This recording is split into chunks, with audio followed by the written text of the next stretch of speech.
Shkon në 4 numri I viktimave nga koronavirusi në Shqipëri. Një pacient tjetër është në vdekje klinike, ndërsa numri të infektuarve arrin në 104. Harta e vatrave të virusit zgjerohet me Vlorën dhe Shkodrën. Kryeministri Rama thot se Shqipëria ka hyrë në një javë të vështirë dhe u bën thirrje qytetarëve të qëndrojnë në shtëpi si masa më efikase për t'u përballur me pandeminë. Basha I ka kërkuar që të shpallë gjendjen e fatkeqësisë natyrore. Tregjet vijojnë të mbipopullohen nga qytetarët që nuk respektojnë rregullat. Autoriteti kombëtar I ushqimit thot se nuk ka prova që virusi përhapet nga ushqimet, por bën thirrje që të shmangen produktet shtazore të papjekura.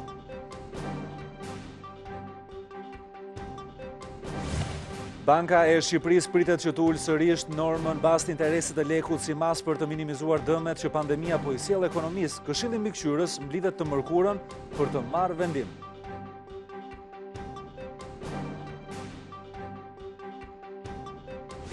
Përkesohet situata në Spanjë, 462 viktima u raportuan në 24 orët e fundit, ndërsa spitalet e Madridit janë të tejmbushur me pacient. Fatmirësisht në Itali numri viktimave është ulur për të dytën ditë me radhë. Një rrobaqepëse nga Kosova ka nisur të bëjë maska artizanale dhe të shpërndajë ato falas për qytetarët pasi dëshiron të ndihmojë dhe jo të përfitojë nga situata. I njëjti shembull ndiqet edhe nga një rrobaqepës në Preshev.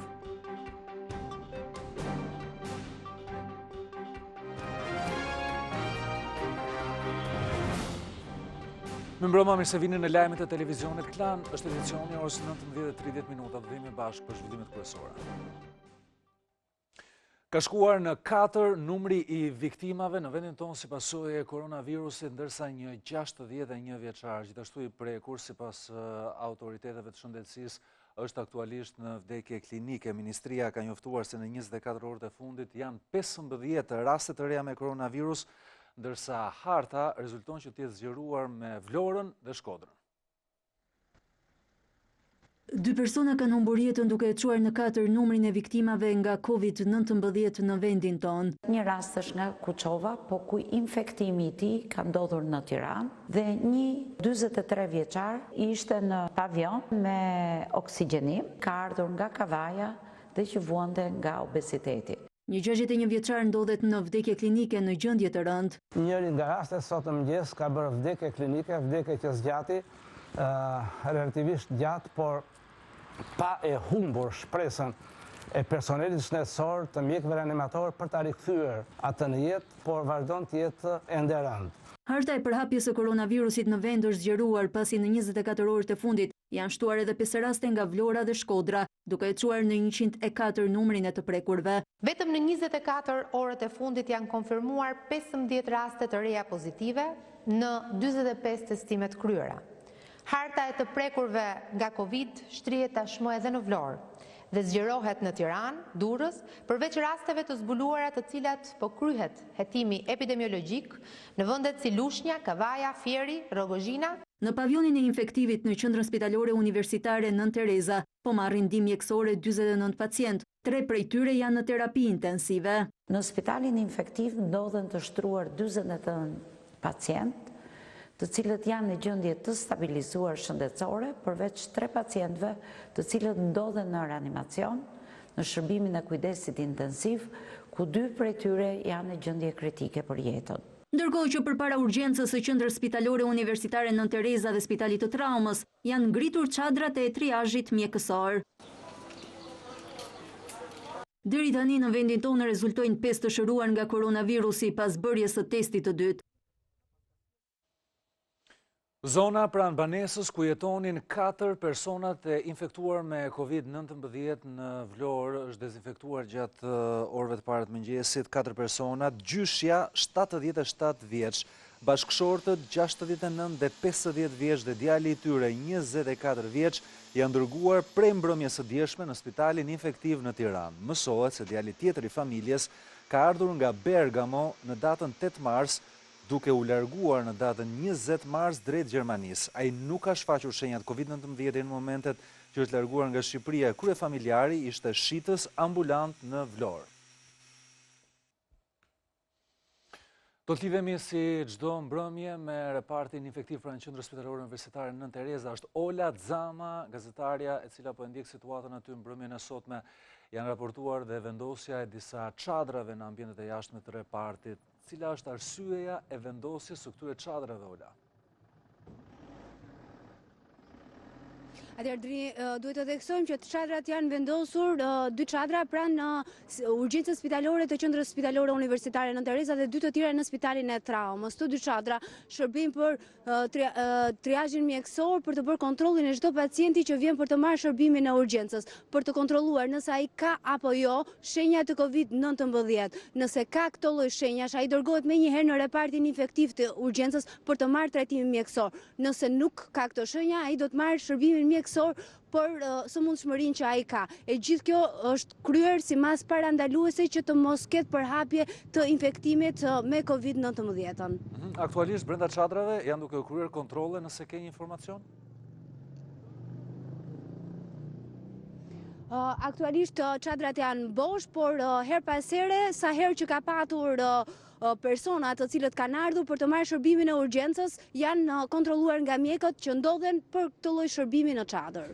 Ola, ka një pyetje që po bëhet vazhdimisht dhe për gjendjen e një pacienti 61 vjeçar të raportuar për momentin në një vdekje klinike, si është situata e tij?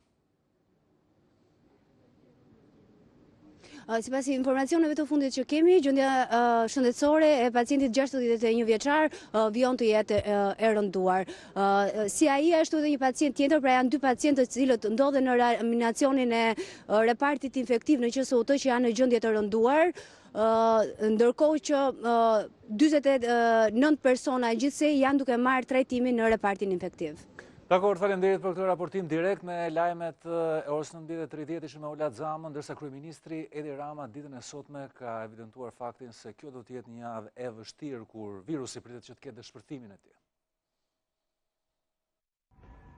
Kryeministri e cilëson si javë zjarri javën ku sapo kemi hyrë. Videomesazhi nga zyra e tij Rama kërkon sensibilizim të gjithë qytetarëve për të respektuar masat e vendosura dhe për të treguar se situata është e rëndë dhe askush nuk është imun nga ky virus. Ai solli rastin e 43 vjeçarit që e humbi betejën me këtë sëmundje të hënën në spitalin infektiv. Tani hym në fazën e shpërthimit më intensiv të atyre bombave në trupin e njerëzve të prekur. Kjo mortje që ka sulmuar botën synon më të moshuarit dhe më të dobtit fizikisht mes nesh. Por as të rinjt nuk janë 100% paprekshëm prej saj. Përkundrazi. Rama pranon se jetët e humbura për shkak të koronavirusit nuk mund të shmangen, por ajo që çdo njëri nga ne ka në dorë, thot ai, është i bindet masave të ndërmarra. Mos luani me zjarrin. Nuk e ndalim dot vdekjen na marr njerëz, por duhet me çdo kusht ta ndalim kërdin që mund të bëj për shkak të pakujdesisë, të kokfortësisë, të papërgjegjshmërisë sonë. Do të humbasim njerëz, nuk e di se sa, askush nuk e di askund. Por nuk duhet në asnjë mënyrë të humbasim një mal me njerëz, kurrën e kurrës. Ne u futëm shpejt, pa humbur kohë në llogorën e masave shtrënguese. Dhe është realisht turp, është qesharake dhe tragjike njëkohësisht që ta humbasim avantazhin që kemi krijuar thjesht për mustajin e çelos, kur i thon. Ne duhet dalim nga kjo luftë me kokën lart, jo duke numëruar qindra mos e zot mijëra të vdekur. Në mesazhin e tij, kryeministri nuk shmangu as kësaj here të kthej përgjigje akuzave të bëra në adresë të tij nga opozita. Gumzhin me budallëqet e marra nga ajo vrima e ndyrë digjitale e këtij vendi që e dini të gjithë mirë se ku është. Pikë zez. Duhet shpallur gjendja e fatkeqësisë natyrore, ka qenë kjo kërkesa e kryetarit të Partisë Demokratike, Lulzim Basha. Dua t'i ofroj ngushëllimet e mia. Kreu i opozitës Lulzim Basha i kërkon qeverisë që të shpallë sa më shpejt gjendjen e fatkeqësisë natyrore. Dua t'i bëj sot thirrje qeverisë të shpallë gjendjen e fatkeqësisë natyrore në të gjithë territorin e Republikës së Shqipërisë. Sipas Bashës, duhet mbyllen dhe të gjitha bizneset si fasonerit dhe call centerat për të shmangur përhapjen e koronavirusit. Urdhëroj menjëherë mbylljen e gjithë bizneseve me densitësi të madhe punonjësish në ambientet mbyllura, siç janë fasonerit, call centers, apo të tjera fabrika prodhimi. Por për kreun e demokratëve, veç detajimit një orë më parë të planit të masave të ndërmarra nga qeveria javën e kaluar, Duhet dhe një tjetër plan që të mbështes çdo shqiptar që ka ngelur pa punë. Duhet përsëris përulësisht thirrjen time ndaj qeverisë. Bëj gati një paketë tjetër, sepse kjo është qartësisht e pamjaftueshme. Të gjithë ata që do të detyrohen të qëndrojnë në shtëpi për shkak të mbylljes biznesit apo për shkak të mbylljes së bizneseve ku janë punëmarrës, duhet të marrin pagën e mjaftueshme për të vazhduar minimumin jetik në shtëpitë e tyre. Dhe kjo është një përgjegjësi shtetërore. Ushqimet e kopshteve dhe çerdheve për momentin do të kalojnë tek familjet të cilat janë në nevojë. Këtë ka konfirmuar kryetari i Bashkisë Tiranës Erion Velia gjatë një komunikimi që ka patur më herët me lajmet e televizionit Klan. Bashkia e Tiranës ka ndryshuar destinacionin e ushqimeve që janë blerë për furnizimin e kopshteve dhe çerdheve në momentin që janë të mbyllura për të ndihmuar familjet në nevojë. Në një intervistë për edicionin e lajmeve të orës 15:30 në televizionin Klan, kryebashkiaku Erion Velia i tha se janë duke u ndihmuar me ndihma ushqimore 956 të moshuar të vetmuar dhe 2600 familje që ndodhen në çadra e kontenjer. Këto kontrata tashmë të destinuara për ushqime ne ti transferojmë nga fëmijët që nuk po frekuentojnë institucionet tek të moshuarit, pra tek gjyshrit e vetmuar të këtij qyteti. Velia i tha se bashkia është duke bërë dezinfektimin e qytetit, por kërkoi mirë kuptim për pastrimin e koshave të plerave, duke thënë se tembushja e tyre ka ndodhur për shkak të vendosjes së orareve kufizuese, ku të gjithë qytetarët dalin një herësh nga shtëpia. Regjimi i pastrimit është 5 herë në ditë pastrimi i koshave, para dite në ditë që s'ka shi pastrimi me solucion të lëngshëm dhe në darkë me vaporizator me makinerit që janë të posaçme për këtë lloj shërbimi. Tregtari që dhunoi një pensionist në tregun ushqimor të pazarit të ri u hoq licenca, tha Veliaj, ndërsa shtoi se sjellje të tilla nuk do të tolerohen. Këshilli Bashkiak ka miratuar përmes një procedure online vendimin i cili zgjidh transportin publik të personelit mjekësor, ndërsa shpenzimet për këtë shërbim do të paguhen nga Bashkia e Tiranës. Kjo e hënë ka treguar se ka patur më pak njerëz në për rrugët e Tiranës, por problem mbeten masat në për tregja.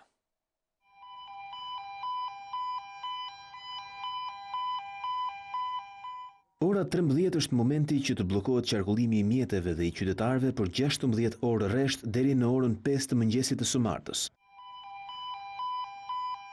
Të gjitha mjetet e policisë rrugore kanë ndezur sirenat për të paralajmëruar qytetarët të qëndrojnë të izoluar në shtëpi dhe mos të qarkullojnë në rrugë. Edhe policia ushtarake zbarkoi në terren për të patrulluar në rrugët e Tiranës. Rrugët u boshatisën, teksa mungojnë lëvizjet e qytetarëve dhe mjeteve. Ka edhe nga ata drejtues mjeti që kanë qarkulluar pa u pajisur me autorizim dhe vetëm në Tiranë janë dëshkuar 40 shofer. Në orët e para të mëngjesit, orar që lejohej edhe lëvizja, qytetarë të shumt nuk kanë respektuar distancën, kryesisht në tregjet e fruta perimeve. Situata u normalizua me kalimin e orëve, ndërsa në markete, dyqane dhe furrat e bukës, qytetarët respektonin radhën duke ruajtur edhe distancën nga njëri tjetri.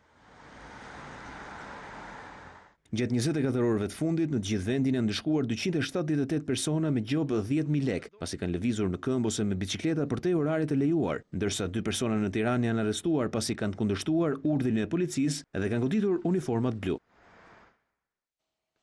Kjo është situata në kryeqytet, por e njëjta pak a shumë ka qenë edhe në qytete të ndryshme të Shqipërisë, ku ka patur pak njerëz në qarkullim, gjithsesi edhe aty janë problematike momentet kur njerëzit dalin për të bërë blerjet e tyre. E hëna ka sjellë sërish dyndje qytetarësh në tregjet e fruta perimeve. Në Kukës, ku janë rikthyer rreshtit e dëborës, edhe pse janë të pakt qytetarët në rrugë për shkak të masave për Covid-19, sërish ata nuk respektojnë distancën mes njëri tjetrit. Ndërsa kjo situatë ka sjellë abuzim nga tregtarët duke rritur çmimin e limonit dhe portokallit. Sot kum dalë me marrë do ilaçit. Portokallat 1500 lekë. Nga ana tjetër, tregtarët ankohen me kufizimet e orareve për furgonat që bëjnë shpërndarjen e mallrave. Nëse do talone 5 me 1, nuk shkon asnjë traktor parësie se sunë kope, se në orë 11 hapet tregin lushi. Në Elbasan shihen pak njerëz në rrugë. Ndërsa në Korçë, ku ditën e diel u regjistruan edhe rastet e para me koronavirus, rrugët janë më të zbrazura. Edhe në Lushnjë e njëjta situatë, shumica e njerëzve kanë qëndruar në shtëpi. Në Durrës e hëna i ka gjetur më të ndërgjegjësuar qytetarët. Ata kanë shmangur grumbullimet, ndërsa një pjesë ka shfrytëzuar zonën e plazhit për të shëtitur. Për të shmangur përhapjen e COVID-19, autoritetet shëndetësore rekomandojnë qëndrimin në shtëpi. Autoritetet europiane të ushqimit kanë siguruar institucionet në Shqipëri se nuk ka asnjë provë që vërteton kalimin e virusit përmes ushqimit. Autoriteti kombëtar i ushqimit njofton se deri më sot nuk ka prova shkencore që virusi COVID-19 të jetë përhapur nga produktet ushqimore. Në një njoftim për mediat, AKU raporton se në bazë të komunikimeve me autoritetet europiane të sigurisë ushqimore, sigurohet se edhe pse origjina e epidemisë në Kinë ishte kalimi i koronavirusit të ri nga kafshët e njerëzit, virusi po përhapet përmes kontaktit mes njerëzve dhe jo nga ushqimi. Është e pamundur që ushqimi të jetë një burim i transmetimit të virusit. Në fakt, edhe nëse në origjinën e epidemisë në Kinë ka pasur një kalim të koronavirusit të ri nga kafshët tek njerëzit, tani patogjeni po përhapet nga një person në tjetrin, kryesisht përmes teshtitjes dhe kollës. Edhe Organizata Botërore e Shëndetit ka deklaruar se aktualisht nuk ka prova të përhapjes së COVID-19 nga ushqimi, por ka rekomanduar kujdes në pastrimin e produkteve dhe shmangjen e konsumit të ushqimeve shtazore të papjekura mirë. Të shmanget konsumi i produkteve ushqimore me origjinë shtazore të papjekur ose pak të pjekur, të lahen frutat dhe perimet dhe duart pas prekjes së tyre, nëse nuk janë larë më parë. Autoriteti kombëtar i ushqimit po ushtron kontrolle nëse tregtarët e produkteve ushqimore po përdorin masat e dezinfektimit, përdorimit të dorezave dhe reduktimin e numrit të personave në ambientet e mbyllura, në mënyrë që të mos ketë kontaminim të produkteve. Ndërkohë është urdhëruar heqja e makinave prerëse nga furrat e bukës. Pavarësisht urdhrit për mbylljen e restoranteve dhe respektimin e kushteve higjienike, disa subjekte privat nuk i kanë respektuar rregullat. Inspektorati Shtetëror Shëndetësor ka njoftuar se ka gjobitur një restorant në Gjirokastër që ishte i hapur, një subjekt në Durrës që tregtonte në kushte të papërshtatshme dhe një market dhe një farmaci në Dibër. Vetëm gjatë ditës së sotme janë kryer 1500 kontrolle, ndërsa në 10 ditët e fundit janë ndëshkuar me gjob 14 subjekte ku janë gjetur shkelje. Një nga pikat që do të diskutohet në mbledhjen e Këshillit Mbikëqyrës së Bankës së Shqipërisë është edhe mundësia e uljes me 0,25% e normës bazë të interesit të lekut.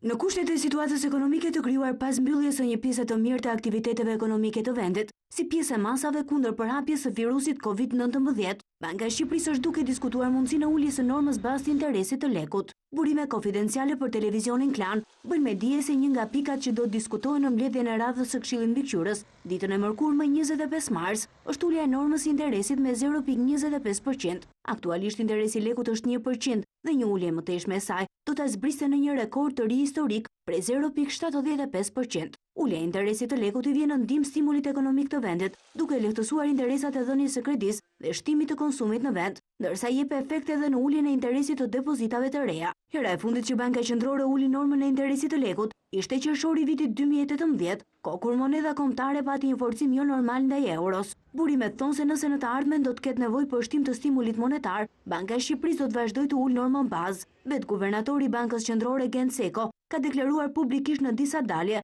se pas goditjes së vendit nga tërmeti, nëse ekonomia do të pësojë goditje të tjera, atëherë politika monetare do të vazhdojë trendin lehtësues. Më shumë se 50 vende në të gjithë botën kanë ulur normat e interesit javët e fundit, si pjesë e masave për të lehtësuar kreditdhënien në kushtet e tkurjes së ekonomisë nga pandemia e COVID-19.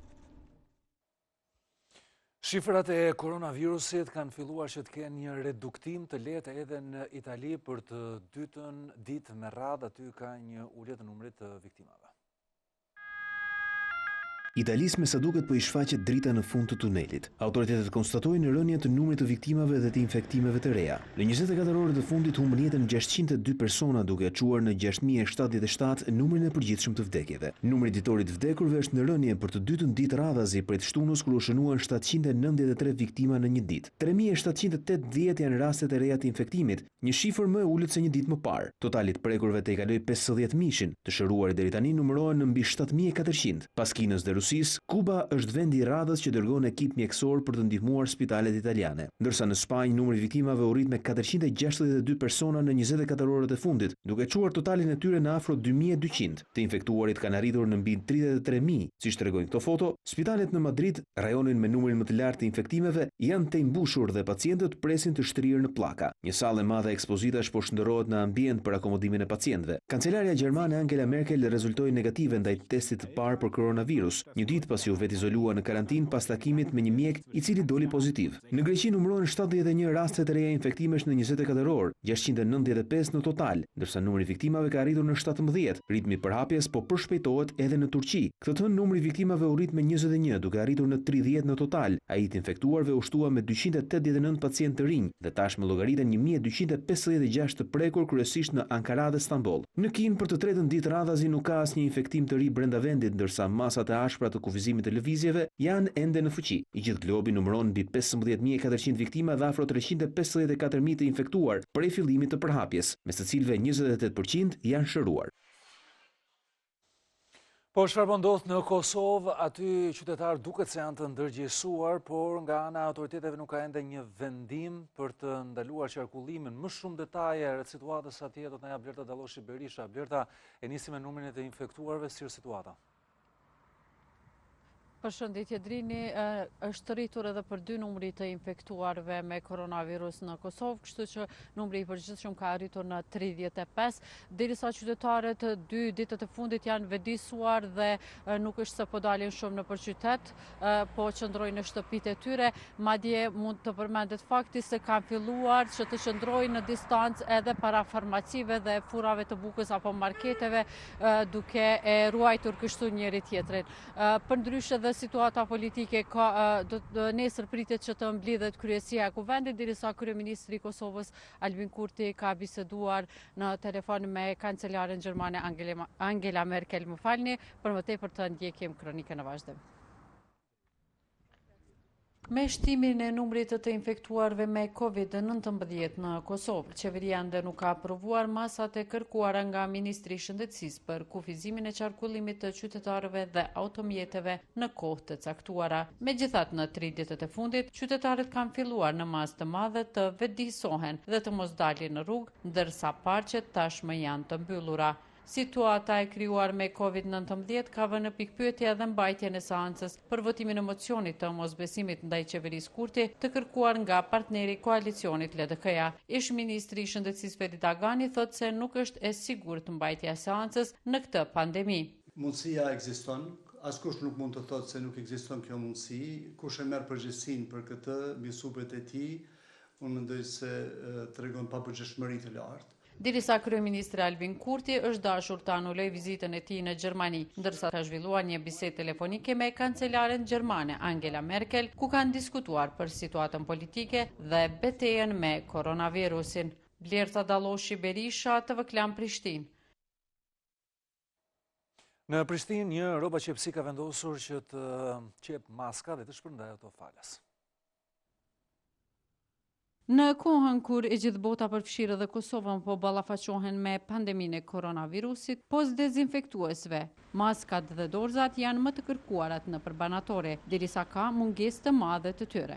Për t'ju dalë në ndihmë qytetarëve, 2 fabrika të tekstilit në Kosovë kanë filluar me prodhimin e tyre. Edhe Emine Mehmeti, e cila mban kurse të rroba qepësisë në Prishtinë, ka filluar të qep maska.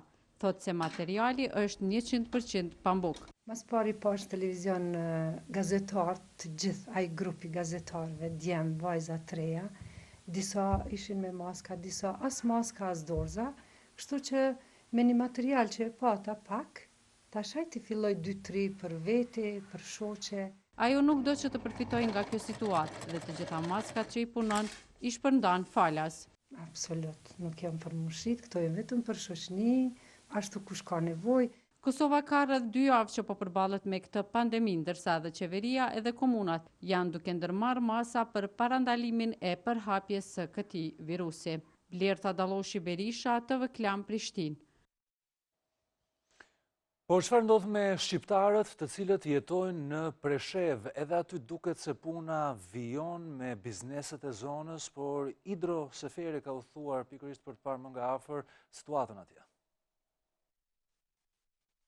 Talat Ajdini është roba qepës me traditë familjare për ton të ri dhe ka gjetur një formë për të kaluar kohën e lirë duke ndihmuar qytetarët. Maska mbrojtëse nuk ka dhe rroba qepësi Preshevar ka vendosur të qepa sa ka mundësi, pa pagesë, kështu thot, mbron edhe veten, por edhe të tjerët. Ta maska neve nga ka shni me prodhu përvek se në tregun tonë Preshev nuk gjindën maska sa duhet, nuk ka në përbërnatore, e për arsye po du me prodhu për dim qytetarëve. Lugina e Presheves ende nuk është prekur nga virusi korona. Në njërë nando dhe në afërnishit që konsiderohet një nga zonat e prekura në Serbi dhe në pjesën tjetër me Gjilanin e Kosovës. Frika ekziston, por qytetarët dite nuk vetë izolohen.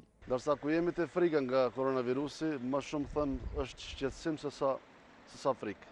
Besnik Çollaku është bukpjekës, këtu thotë se nuk ka mungesë ushqimesh, por ata që kanë frikë nuk shkojnë të blejnë bukë në dyqane, shumica gatuajnë dhe nuk duan kontakte me askënd. Rënja e punës është diku në rreth 65-70%.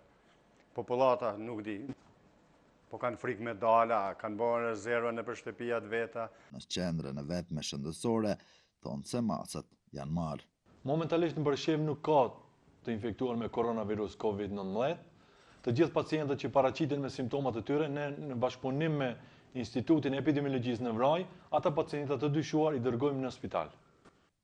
Lugina e Presheves ka një diasporë të madhe të lidhur me Kosovën, ku nuk mund të shkojnë, dhe në Serbi, ku po shtrihet virusi, të mbyllur afër 2 kufive, tani vetëm mund të shpresojnë. Idro Seferi, TV Klan Beograd.